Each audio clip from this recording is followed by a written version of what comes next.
From the Good Shepherd Auditorium in Inwood, New York City, welcome to Inwood Artworks On Air. It's where you meet the musicians, filmmakers, writers, theater makers, and artists of all stripes that make their home what we affectionately call Upstate Manhattan. I'm your host, Aaron Sims, and this is Live and Local. It's our podcast dedicated to showcasing the musicians of Upper Manhattan. We talk to them about what they do, and best of all, listen to them perform live in one of our favorite local venues. Today, we are so excited to speak with Ruth Cunningham. Ruth is a sound healing practitioner and was a founding member of the group Anonymous 4. She specializes in early music performance as well as improvisational sacred music from varied spiritual traditions in both liturgical and concert settings. She works with individuals and groups on using the voice and music for healing and creating a spiritual practice using sound. With Anonymous 4, Ruth performed in concerts and festivals throughout the United States, Europe, and the Far East, and made 13 recordings. Ruth's own CD releases are Light and Shadow, Chants, Prayers, and Improvisations, and Harp Modes, Journey for Voice and Harp. She has released 2 CDs of multi-faith chants with colleague Anna Hernandez, Blessed by Light, and Hark, Inside Chants. She was a member of the core faculty for the Chartres Academy Wisdom School that meets in Chartres, France each summer. And she has also performed and recorded Renaissance music with Pomerium and has sung in a number of professional choirs in New York City. We are thrilled to have her here today and perform live for you. Ladies and gentlemen, enjoy Ruth Cunningham. So I'm going to start with just a free improvisation. It's the way I like to work a lot. I work as a sound healer, and so often I'll just start playing, and I work with different groups and people, but today I'm just going to create a little piece, improvised for the moment.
going to do something else, but I think I'm going to now play. My sister is a wonderful writer and poet, and this is one of her poems, which I have set to music. Ecstasy takes time, and I will read it for you, so you get all the words. Ecstasy takes time, even if it lasts moments. You have to slow down so ecstasy can find you. The way the light finds each plant in the sweep of the day, or the tide finds its secret way between dark rocks. Stand still in the wood, on the shore, in your life. Ecstasy will come, touch you, find you, leave you changed.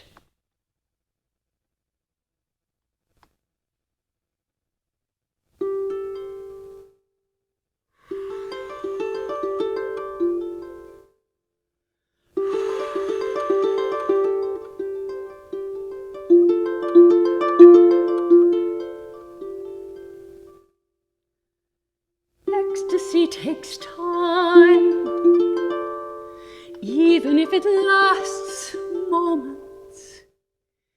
You have to slow down so ecstasy can find you.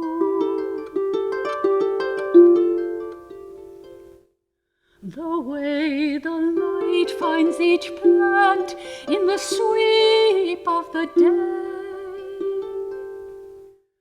or the tide finds its secret way between dark rocks.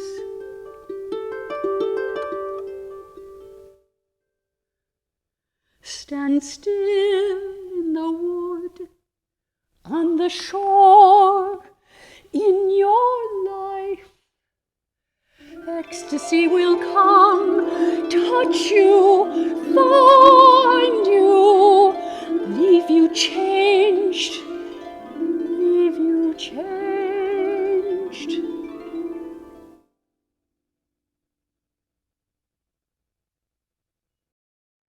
This is another poem of my sister's called What If? I also play the flutes. I've been playing flutes all my life, so it's always fun to add them to the mix.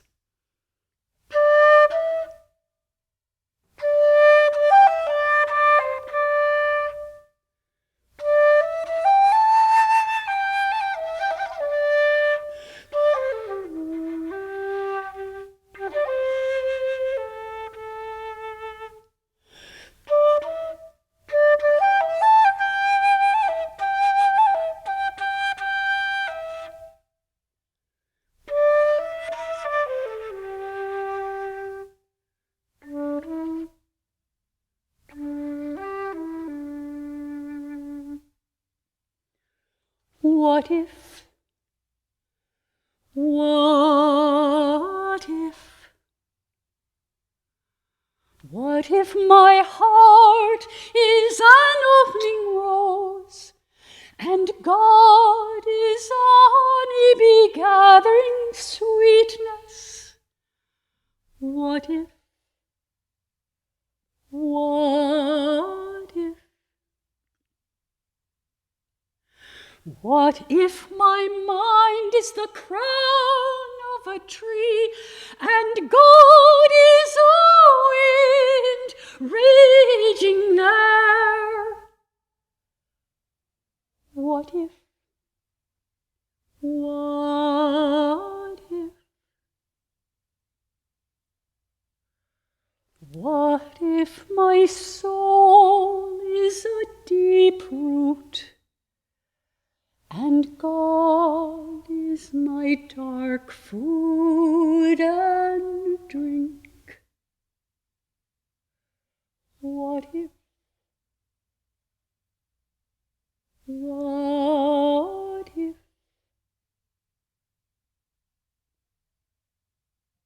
Well, Ruth, thank you so much for being here. It's wonderful to have you here. I feel like you're one of our local Inwood revered musician performers, and it's been a long time coming, so thanks so much for being on the show today. Oh, I'm delighted to be here. On this very hot day, I have to say, It's Ruth and very I are hot. sweltering. It is, for the record, July 9th, but it feels like July 900 degrees. Yeah. But so big troopers for being out today and doing this. Wonderful selection of pieces you shared with us. And you've had such a storied career as a musician, and notably, I mentioned in your short bio with Anonymous 4, and of course, you have a breadth of career as a solo musician and in other various ensembles. How blessed are you to have this great career? It's been very interesting. I started as an instrumentalist in school, in conservatory, and then when I moved to New York, little voice and flute. I play a little bit of flute earlier in there, but I was a Baroque flutist and a recorder player. I mean, the long story is I was a Baroque flutist and a recorder player first, always a singer though, always a church musician. So when Anonymous 4 happened, I just, it was, I love this, so I got to be part of that group, and that was pretty wonderful. And where did that phone call come out of nowhere, or what? No, everybody knows everybody Yeah, I in the figured. early music world of Yeah. New York. Yeah. So we all knew each other. I knew of them, they knew of me, and I was one of the founding members. That was very, very early on that they asked me, and I thought, this is great. And so we spent at least 5 years just really honing what we did. Yeah. Rehearsing, and then we got the recording contract. We sent a cassette to Harmonia Mundi, and they liked it, but it was like back in the day, we sent the cassette. And Just like a cold call, right? yeah, well, yeah, they might have heard of us a little bit, but they sent the cassette, and the person, and Robina Young heard it and thought, this is good. So they took a chance on us, and we ended up being top Billboard artists for a little while, and did about 90 concerts a year. And then I actually left the group about 10 years in to study music and healing, which is the other thing that I do. So, and then I rejoined it after 9 years of studying, doing a lot of work, and starting to do all of the improvisational things that I did. One of the people left, and so they said, and I knew how to do it, so I came back, and then we said, let's keep doing this. So we did it for another almost 10 years. Wow. So I had a little Anonymous 4 break where I studied music and healing. Wow, it just absolutely. Were you always called to early music? Yeah, I started early because I played the recorder and the flute. When I was about 12, I started doing that, and I got serious about it. My voice is more suited for the early music. It's not really an opera voice. So I love that. I also love contemporary music, some of it that's tonal. I'm not so good at the other things, but I've done all sorts of repertoire in church choirs. So from beginning to late to howls to all the stuff, and I really love all that repertoire as well. I've always been a church musician. That's actually been a regular thing in my life. Yeah, I was just thinking too about with all that, it's just like, and also the improvisation stuff, and then, as I mentioned earlier, your Light and Shadow album, which is also a program that you've done in concert. And like I said, it's available on CD, folks, if you want to get it. It's iTunes, yeah. In iTunes, it's based largely on improvisational sacred music from varied spiritual traditions. Yeah. These include like medieval Latin, Marian text, the Sanskrit text, prayers and poems, including your sister, which you just did. By my sister, about 6 on there. So yeah. what do you look for in a text that calls you to activate it through song? Well, I mean, I'm definitely I like, as you can tell from the improv and all that, meditational music is of interest to me, and prayers are always, wonderful to set prayers, both in Latin and English. So, I just look for texts, poems that I like, and then what I'll do, the process that I use to create a couple of I think all of the poems that I did, was that I'll sit with them and sing them every day. one day it'll be like this, the next day it'll be something else. And finally what happens is a tune basically settles. And so I come to the poems by just sitting with them and improvising each day, and then it becomes a piece. There are certain of the poems that I'll always do different, but mostly they kind of, after a while, they just kind of settle in. The harp parts are always different though, because I'm an improviser on the harp. I don't know what I'm doing on the harp. I just, okay. You know. And people come to you going like, "That's amazing. Can you do it again?" You're like, "No."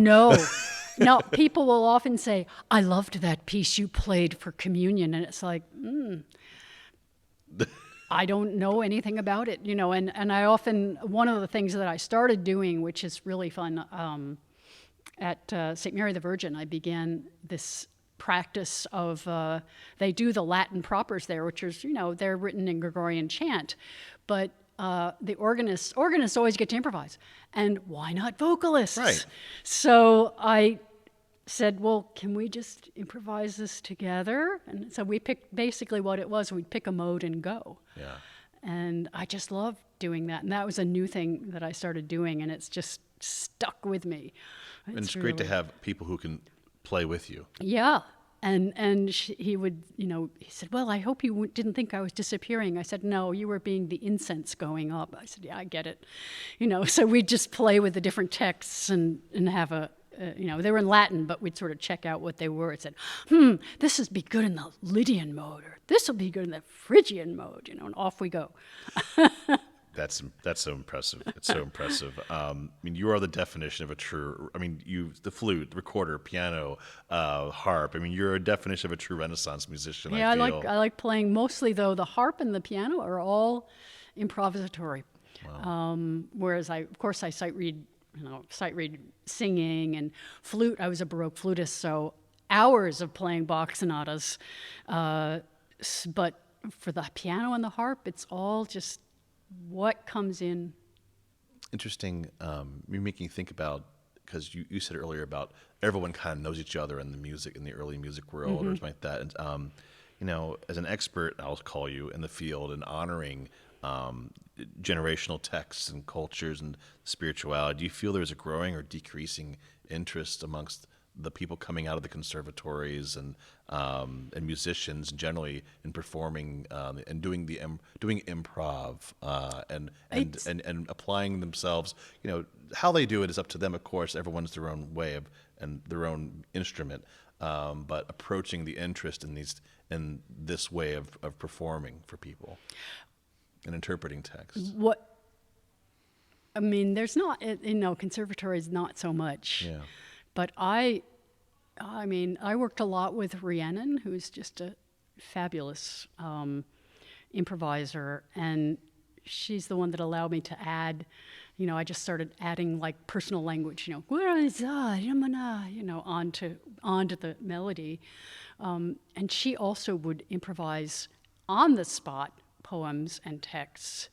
I generally will take a text and improvise with it, but yeah, she taught me a lot about that. And I don't think conservatories often don't go to the place of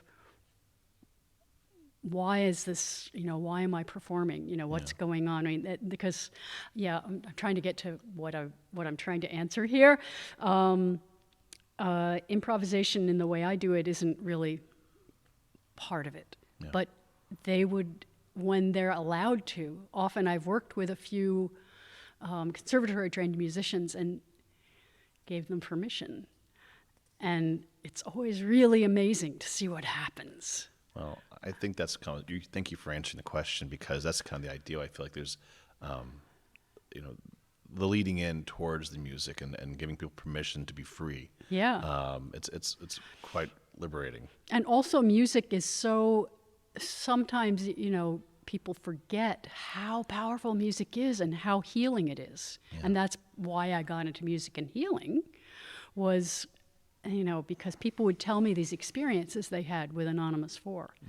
And I would, you know, I realized, part of the reason why I left is I realized I wanted to find out about this directly and find out what that was. And And people, would tell me, we did this, I had a baby to your music, when my brother died, I played your music, and I saw the Blessed Mother standing behind you. It's like, okay, this is something going on here. Yeah. And I knew there was. I'd always been a meditator, and I knew how powerful what music did, and that's always been of interest. And people in conservatories, they often forget, when you have an amazing performance, what happens? What happens to your heart? What happens to the audience? And sometimes they lose that connection in learning just the nuts and bolts of playing. But wow, when that's in there, when that's there, it's so powerful. Yeah, if there's an underlying thread to your work, I feel that it's about serving a serving of and It's connection service. to one spirituality. Yeah. I feel Yeah. that. Well, I'm glad you affirmed that for me. Yeah, And so I do want to touch a bit on that what you said about your work as a sound healing practitioner, which is a term maybe not a lot of people know what that means. I find it fascinating, pretty self-explanatory, but could you just share how one uses a voice as a tool for transformation, for healing, and connection to one's spirit? Seems like a natural thing, but I think it'd be just nice to touch on. Yeah, I think there's so many people that have so many methods, and many people think their method is the only method. I mean, that's all that happens. Just your voice. I mean, I teach people just to use their voice, humming, toning, taking like a bit of a poem or a text and allowing themselves to set that and then take that with them. That's the kind of thing I like to teach. And just humming is an amazing practice. It's very meditative as well. Just it's very meditative. I mean, people who think they can't meditate, if they hum for 5 minutes, their mind has settled down and they're actually in that space of meditation and prayer. But they think they can't, because when you hum, you're in touch with your breath. And when you come to the end of the breath, you have to take in that breath, and then you're vibrating yourself. So it's really a powerful practice. Just humming, toning, all of it is, so I teach that. I teach singing from that point of view also, that I sort of teach singing from the inside out. Well, I think as someone who has a long history of performance and singing and speaking and classical language, which is a version of music. Yeah. It is. The best work comes from a place of relaxation. Whatever, physically, spiritually, emotionally, all across the board. The more relaxed you are, the more you're open to receive what's happening to you. And to receive what's coming in sometimes, what comes through. Yeah. Because I also studied Reiki, which is really about energy coming through. And I sort of added that to my singing because it's not really channeling, but some people think it's that, but it's definitely listening. It's very much listening. Well, as longtime residents of Inwood, we both know how healing our natural surroundings are in this neighborhood. And I will say, I'll vouch for you because I know I can speak for you. You can speak for yourself now. I'm vouching for myself as well. Just to listen to this neighborhood and to listen to, I think we have an international audience, we have a national audience, we have a local audience. And I think our listening base would be curious to know if the neighborhood has inspired and made its way into your work. And I think there's so many ways you can approach it. Like, of course, it was a salve during the pandemic, I think, as well. But the woods. But just generally the woods we're talking about. And you have a flute nearby. I know you can pull out any minute to play. I would go play up in the woods. Yeah. I would go sing in the woods. Yeah. I would go and listen to the wood thrushes, which are up there right now. They're almost not, I think they might almost be gone, but they're still up there. So the birds, I love the birds. And there are a lot of birders up here. Oh, it's amazing, yes. And we all sort of, hi, we all know each other. And but it's just, and nature really informs. That's why I did a number of more of my sister's poems today than I might have, just because she also is just in tune with the natural world and how it affects us and how it opens us. Yeah. And we're so lucky to have those woods, I tell you. Well, I couldn't agree with you more. And the birds and the egrets and the herons and all of it. And I'm the also owls. We've had owls. owls. Yes, I have pictures of the owls. I'm also an amateur photographer, so photography is kind of a meditation for me as well. Well, I'm curious with all this information coming at you on a daily basis. What are you working on right now? So I want to check in with you to see what your interests are now, because, like I said, you have your church gigs, you have your own personal gigs. Of course, you have concert stuff you've done from your recordings, and so I'm just curious where you are now. Checking in with you, and here we are in 2023 with your natural surroundings. Where are you, and what's channeling through you right now? I have to start working on I want to start working on a new program.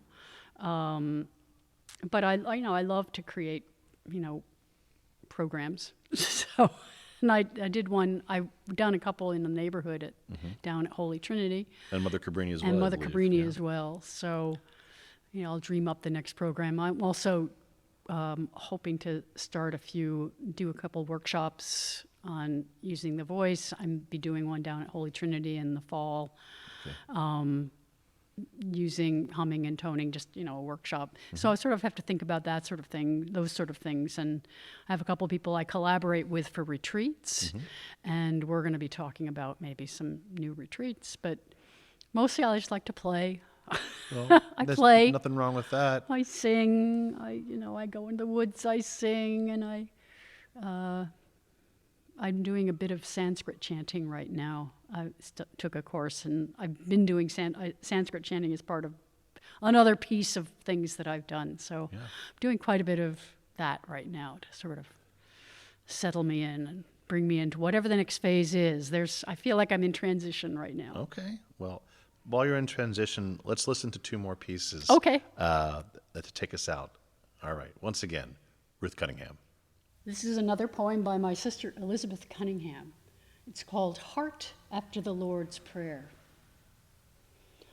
O broken heart, here in this broken world, your truth be told, your healing be won with the healing of this earth that is our heaven. O broken heart, in you we have everything we need. We forgive ourselves and everyone else. In your daring, we are safe. For you are our strength and our grace and our home, now and beyond time.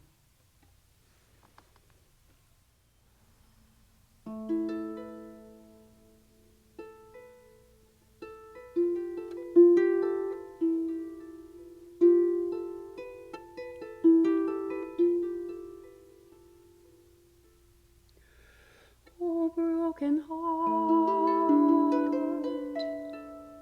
here in this broken world, your truth be told, your healing be won with the healing of this earth that is our heaven. Oh, broken heart, in you we have everything we need. We forgive ourselves and everyone else. In your daring we are safe.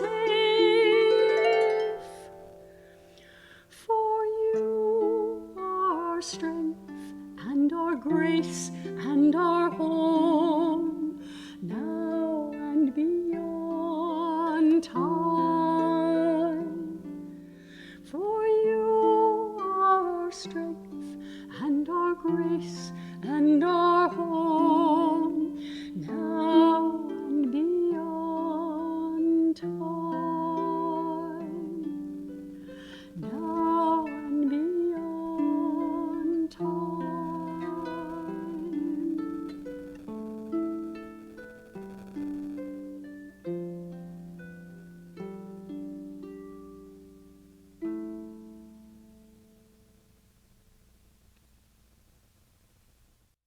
Another poem by my sister called Healing Song.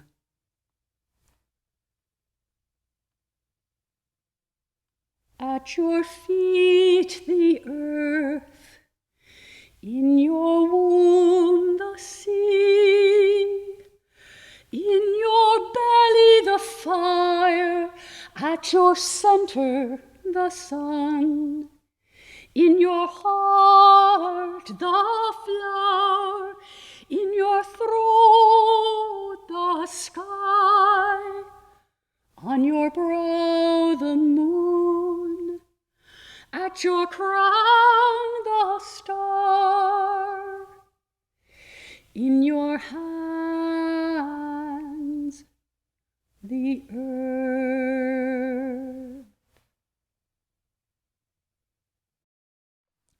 Well, Ruth, thank you again so much for being here and taking the time to share your talent with us here. For those who would like to find out more about your work, classes, concerts, all the above, where could we go to send them to? Well, find more about I you? am on Facebook. If you look up Ruth Cunningham, and that's probably where I post most about the new Okay. classes, etc., and concerts. But I also have a website, www.ruthcunningham.com, and that has links to the Facebook page, and it has a link to my YouTube page, which has a ton of stuff because during the pandemic, I was just creating videos. So that's YouTube page. It also has my Instagram where you can see Inwood, a million pictures of Inwood. So go to my website and you can connect to those things. Awesome. My sister's website is elizabethcunninghamwrites.com. And you heard a lot of her poems today, so we want to Yeah. make sure we give Elizabeth a little tip of the cap. Oh, yes. Yeah. Lovely work. Well, once again, Ruth, thank you so much. So welcome. Thank you. You bet. You bet. This is Inwood Artworks On Air, live and local. And we are here, talking to the musicians, filmmakers, writers, theater makers, and artists of all stripes that make their home here in Upper Manhattan. If you have a moment, please show us some love right now by rating and reviewing this podcast on Apple Podcasts. It really does help. Many thanks to Church of the Good Shepherd here for hosting us, and to HideSites.com for uptown promotional support. And you can support On Air and all of our programming making a tax-free donation at inwoodartworks.nyc/donate. Be sure to follow us on social media at Inwood Artworks to keep up with all that we do, which includes the Inwood Film Festival, Filmworks Al Fresco, live performances, pop-up art galleries, and so much more. Inwood Artworks On Air is proud to be supported in part by public funds from the New York City Department of Cultural Affairs in partnership with the City Council. And Inwood Artworks programming is made possible by the New York State Council on the Arts with the support of the Office of the Governor and the New York State Legislature. From the top of Manhattan and the bottom of our hearts, thank you so much for tuning in. This is Aaron Sims for Inwood Artworks On Air.